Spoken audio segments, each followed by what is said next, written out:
वोरा साहब, क्या मतलब निकाला जाए? ट्रंप कह रहे हैं कि प्रधानमंत्री इज ए ग्रेट मैन और अब we are going to have a great deal, अब डील होने वाली है, ये उन्होंने वहां पर बोल दिया है। डावोस में जो हो रहा है, ट्रंप जो कह रहे हैं ग्रीनलैंड को लेकर यूरोप के साथ जो हो रहा है, उस सब को देखते हुए ये बात, इस बात का यहाँ पे क्या मतलब निकाला जाए?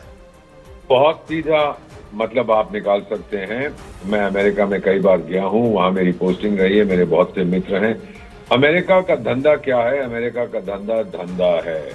डोनाल्ड ट्रंप बिजनेसमैन है। जो सारा यूरोप के बारे में डेवोस में वो बातें कर रहा था, इट बॉइल्स डाउन टू कि भाई मुझे धंधा चाहिए। आप लोगों ने अमेरिका का फायदा उठाया, अब मैं यूरोप को एक झापड़ मारूंगा जो उसने मार दिया है।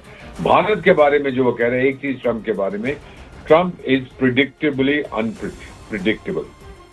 आप प्रिडिक्ट कर सकते हैं वो कुछ अजीब सी चीज कहेगा, लेकिन भारत के बारे में सीधी बात मैं आपको बताता हूं। ट्रंप साहब चाहते क्या है? मार्केट चाहिए, चीन ने कहा दफा हो जाओ। यूरोप के पास पैसे नहीं है, रूस के साथ बनती नहीं है, तो कौन सा मार्केट बचता है? मार्केट भारत बचता है। तो वो ट्रेड डील की बात कर रहे हैं, बिल्कुल सही है। वो किसी ने कह दिया उसने फोन नहीं किया, ये नहीं किया, एक्सेट्रा, ये मीनिंगलेस बातें हैं। रियलिटी ये है, ट्रंप वही डील करेगा जिसमें अमेरिका का फायदा है, भारत वही डील करेगा जिसमें भारत का फायदा है। अगर कहीं डिसएग्रीमेंट है, हम उन पे बातचीत करके उस समस्या का समाधान करेंगे। सो ट्रंप ने जो कहा है, ही इज बीइंग नेचुरल। वो तो चंद्रमा से भी डील कर लेगा अगर अमेरिका को कोई फायदा होता है। सो हमें कोई हैरान होने की बात नहीं है। शुरू से हमें यकीन था कि वो लाइन पे आ जाएंगे। बीच में प्रेशर डालने के लिए ये कहा, वो कहा, मैं ये कर दूंगा, वो कर दूंगा, लेकिन अल्टीमेटली उसको मालूम है दुनिया का सबसे शक्तिशाली बाजार आज भारत है। लेकिन अभी जो ये गाजा बोर्ड की बात जो कर रहे हैं, क्या इसको वो भी ट्रेड डील के साथ जोड़ सकते हैं? क्योंकि वो हर चीज को एक दूसरी चीज से साथ जोड़ देते हैं।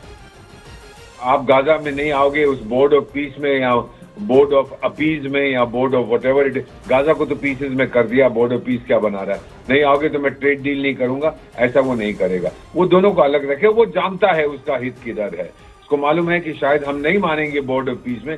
ये तो नहीं है कि 193 देश जो है सदस्य हैं संयुक्त राष्ट्र संघ के, अमेरिका को छोड़ के 192 सबको ले आओ वहां पे, सबको बोलो $1 बिलियन दे। हम लोग बहुत सोचेंगे कि इसका फायदा क्या होगा, बोर्ड ऑफ पीस में बैठने से क्या होगा। एक चीज मैं बता देता हूँ ट्रंप साहब के बारे में। Sir give me another 1 minute, मैं आपको जल्दी से बता देता हूँ कि ट्रंप साहब ने क्या किया। पहले वेनेजुएला को हड़प कर लिया, पूरा यूरोप ने चुपचाप से बोला ओहो ले गया, चलो कोई बात नहीं, अगली बार मत करना। अब ग्रीनलैंड को लेने वाला है तो यूरोप ओ ये क्या कर रहा है, क्योंकि आपके ऊपर आ रही है।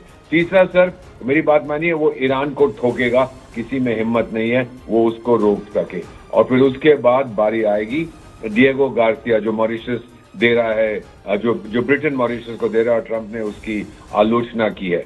तो ये सारी चीजें अगर आप देखेंगे कि लैटिन अमेरिका को उसने अपना गढ़ बना लिया है, गाजा में बैठकर उसको अपना गढ़ बनाएगा, मिडिल ईस्ट में ग्रीनलैंड को लोग यूरोप पे राज करेगा, और फिर जहां तक जापान, साउथ कोरिया वगैरह का सवाल है, एशिया पे राज करेगा। अफ्रीका में तो वैसे ही उसका दबदबा है। So take it from me, दुनिया का शहंशाह बनना चाहता है और किसी के पास ताकत नहीं है कि उसकी मुखालफत करे। शुक्रिया दीपक साहब।